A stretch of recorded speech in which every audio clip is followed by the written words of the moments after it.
नमस्कार। आज हम बात करने वाले हैं ग्रैंड सेबेटियर की किताब फाइनेंशियल फ्रीडम के बारे में और इसकी कुछ ऐसे पावरफुल आइडियाज को समझेंगे जो पैसों को लेकर हमारी पूरी सोच को बदल सकते हैं। ये किताब एक तरह का रोड मैप है जो हमें बताती है कि कैसे हम वो ट्रेडिशनल 40 साल के इंतजार को छोड़कर सिर्फ 5 से 10 सालों में फाइनेंशियल आज़ादी हासिल कर सकते हैं। तो जरा सोचिए, हमारे सामने दो रास्ते हैं। एक रास्ता है 40 साल तक लगातार काम करते रहो और फिर 65 की उम्र में जाके रिटायर हो जाओ। और दूसरा रास्ता है कि 5 से 10 साल बस पूरी जान लगाकर काम करो और फिर अपनी शर्तों पर जिंदगी जीने की आज़ादी पाओ। अब सवाल ये है कि कोई कौन सा रास्ता चुनना चाहेगा, है ना? ये किताब उसी दूसरे तेज वाले रास्ते के बारे में है, जो सिर्फ बचत करने पर नहीं बल्कि ज्यादा कमाने और फिर उस पैसे को तेजी से बढ़ाने पर फोकस करती है। तो आज इस सफर में हम क्या क्या जानने वाले हैं? सबसे पहले हम आज़ादी की एक नई डेफिनेशन को समझेंगे। फिर अपना फ्रीडम नंबर यानी वो टारगेट कैसे पता करें ये सीखेंगे। इसके बाद दौलत बनाने के 3 पिलर्स को जानेंगे। एक बहुत ही मज़ेदार 11 क्वेश्चन शॉपिंग टेस्ट देखेंगे। इन्वेस्टिंग की स्ट्रैटेजी को समझेंगे और आखिर में बात करेंगे कि इस आज़ादी के बाद जिंदगी आखिर दिखती कैसी है। तो चलिए शुरू करते हैं। सबसे पहले ये समझते हैं कि इस किताब के हिसाब से आज़ादी का असल मतलब है क्या, और इसे समझने का सबसे अच्छा तरीका है खुद ऑथर की मतलब लेखक की अपनी हैरान कर देने वाली कहानी। यकीन करना शायद थोड़ा मुश्किल हो, पर लेखक ने अपनी ये जर्नी सिर्फ $2.26 से शुरू की थी। हाँ, सिर्फ $2.26, लेकिन अगले 5 सालों में उन्होंने साइड हसल किए, मतलब अपनी रेगुलर जॉब के साथ साथ एक्स्ट्रा काम किया, स्मार्ट तरीके से इन्वेस्ट किया और अपनी नेटवर्थ को $1 मिलियन के पार पहुंचा दिया। ये कहानी हमें यही दिखाती है कि अगर स्ट्रैटेजी सही हो ना तो सच में कुछ भी हो सकता है।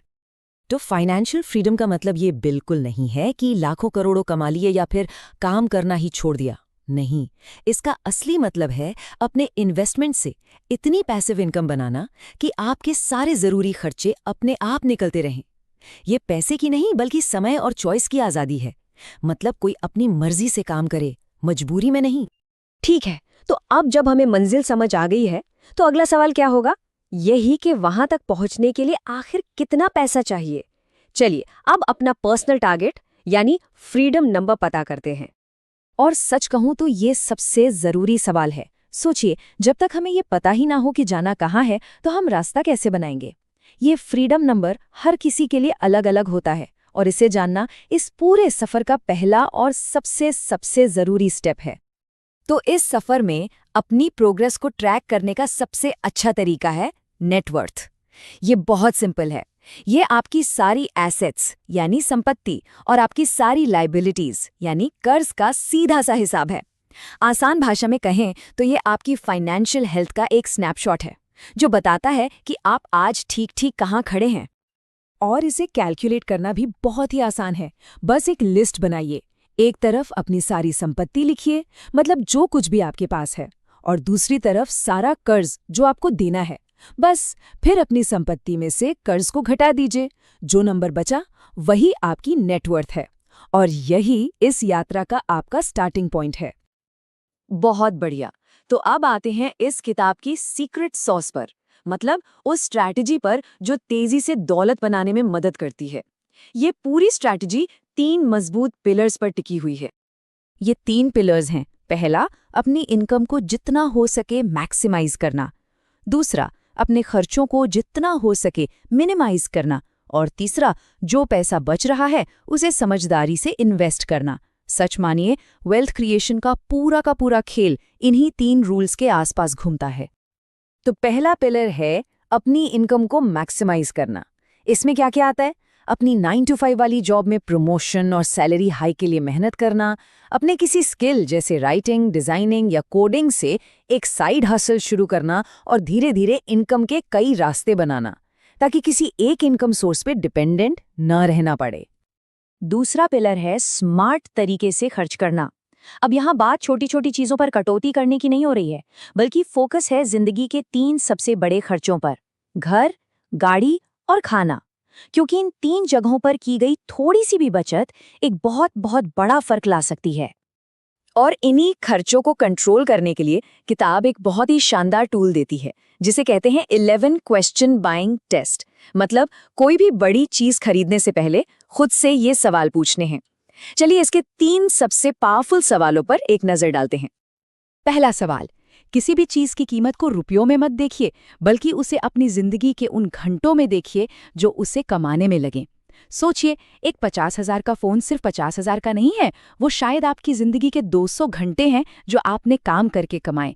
ये एक सोच ही आपका पूरा नजरिया बदल कर रख देती है। दूसरा सवाल आपको एक स्मार्ट खरीदार बनाता है। क्या सच में इस चीज को एकदम नया और पूरी कीमत पर खरीदना जरूरी है, या फिर कहीं और कोई बेहतर डील मिल सकती है, या कोई सेकंड हैंड ऑप्शन भी चल सकता है?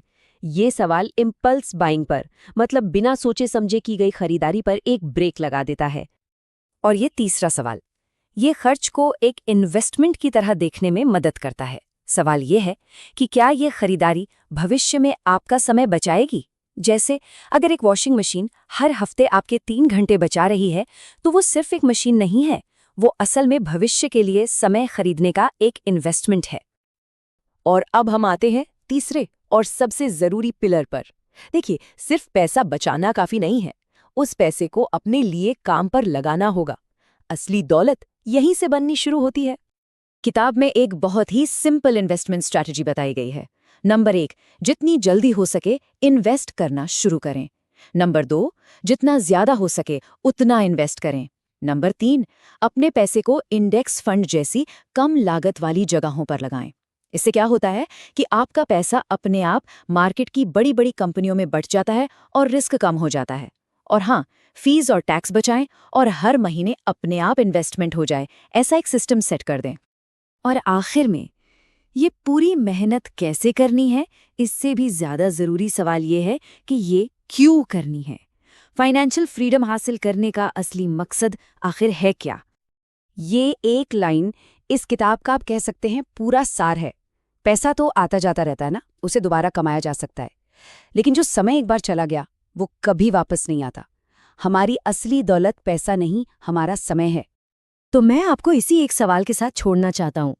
एक पल के लिए बस सोचिए, अगर पैसे के लिए काम करने की मजबूरी खत्म हो जाए तो कोई अपने समय का इस्तेमाल कैसे करेगा? वो क्या करेगा? क्योंकि उस सवाल का जो जवाब है ना, वही इस पूरी यात्रा का असली मकसद है।